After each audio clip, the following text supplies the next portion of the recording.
Yadda saxlayın, zəif adamın heç bir yaxşı işinin dəyəri yoxdur. Zəiflikdən qaynaqlanan heç bir yaxşı iş dəyərli deyil. Hətta zəifin ibadətinin də bir dəyəri yoxdur. Bilirsiniz nə mənada?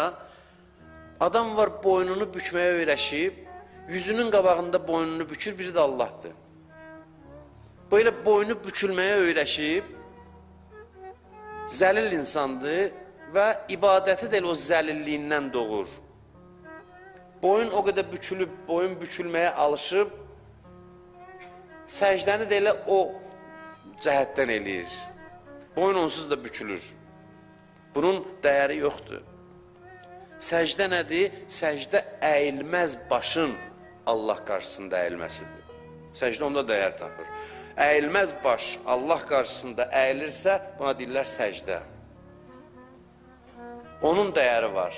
Əli əleyhissalamın ibadəti, səcdəsi niyə o qədər dəyərlidir? Çünki başı heç kimin qabağında əyilmir. Bu baş ki, heç kəsin qabağında əyilmədi, düşür səcdəyə, deyirlər, bunun səcdəsinin qiyməti var. Çünki bu öyrəşməyib, boynunu büksün hamının qabağında.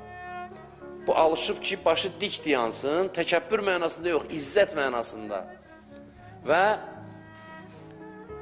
belə insan səcdəyə düşəndə səcdəsi qiymətlidir. Deməli, İslamda güc və qüdrət, şəxsiyyət çox önəmli məsələdir.